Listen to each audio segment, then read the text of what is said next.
Hello everyone. अगर आप medical profession से बिलोंग करते हैं तो आपने जब भी असेसर आपके हॉस्पिटल में विज़िट करते हैं तो जनरली वो ये क्वेश्चन करते हैं कि 5 मोमेंट ऑफ हैंड हाइजीन क्या है, या फिर आप अपने हाथों को कब कब साफ़ करते हैं। तो इसके लिए जो 5 मोमेंट ऑफ हैंड हाइजीन है या फिर व्हेन टू वॉश हैंड्स है, इसके 5 जो है मेन फैक्टर है या फिर जो मोमेंट ऑफ हैंड हाइजीन है वो 5 हैं। Before touching the patient, before clean aseptic procedure, after body fluid exposure risk. Body fluid exposure risk भी 3 तरह की होती है। अगर पेशेंट का बॉडी फ्लूइड आपकी आँखों में चला गया है या आपके शरीर पे कोई घाव है उसमें पेशेंट के बॉडी फ्लूइड टच हो गया है, या फिर आपके हाथों पर बॉडी फ्लूइड जो है वो टच हो गया है, तो आपको क्या क्या करना है इसको मैं अलग से डील कर दूँगी।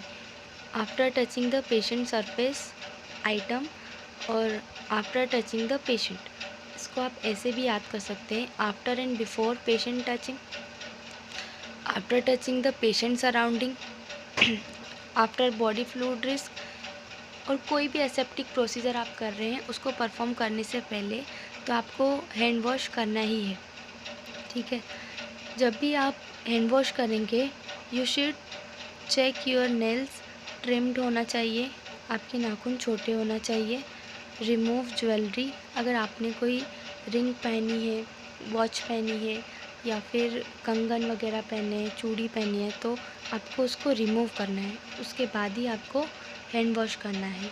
हैंड वॉश के लिए जो आइडल 6 स्टेप्स है WHO के द्वारा, वो भी मैं आपको बता दूंगी आगे।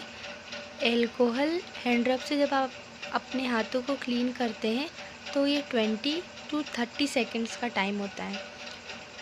एल्कोहल बेस्ड जो हैंड रब रहता है उससे अपने हाथों को क्लीन करने के लिए, और हैंड वॉश करने का जो आइडल टाइमिंग है वो 40 to 60 सेकेंड्स के बीच में होता है। ये क्वेश्चन पूछते ही हैं कि आपके हैंड वॉश के लिए आप कितना समय लगाते हैं, तो 40 to 60 सेकेंड्स जो है वो हैंड वॉश के लिए, और एल्कोहल हैंड रब जो है उससे 20-30 सेकेंड। तो अब हैंड वॉश कब करना है और हैंड रब कब करना है, ये क्वेश्चन भी हमारे माइंड में आता है।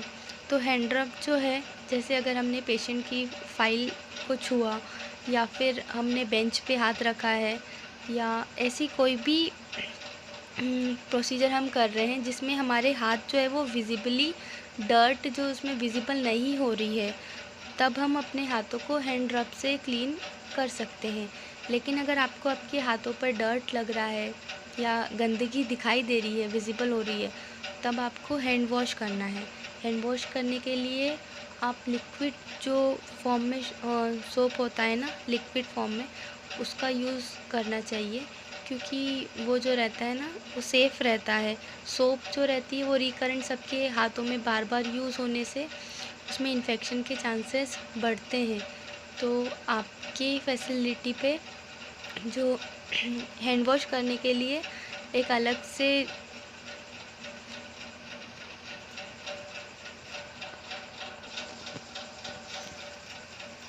जो लिक्विड फॉर्म में जो होता है सॉल्यूशन, वो होना चाहिए, क्योंकि जो हैंड हाइजीन है ये जो है इन्फेक्शन को कंट्रोल करने के लिए हम परफॉर्म करते हैं।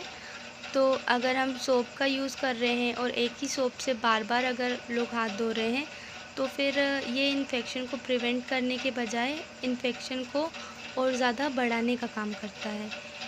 आप मेरे यूट्यूब चैनल पे अगर ऐड नहीं हैं तो प्लीज़ मेरे चैनल को सब्सक्राइब कीजिए, रेड बेल आइकन को प्रेस कीजिए, ताकि इससे मुझे मोटिवेशन भी मिले। और अगर आपको कोई डाउट लगता है किसी भी टॉपिक में तो आप कमेंट करके मुझे बता सकते हैं कि आपको किस टॉपिक के बारे में जानना है। लक्ष्य, एनक्वास, कायाकल्प, अगर मुझे नॉलेज होगा तो मैं आपको ज़रूर बताऊंगी, और अगर नॉलेज नहीं होगा तो मैं खुद सीख के फिर आपको बताऊंगी। तो प्लीज़ आप stay tune with me and keep like, share, subscribe and support me. Thank you.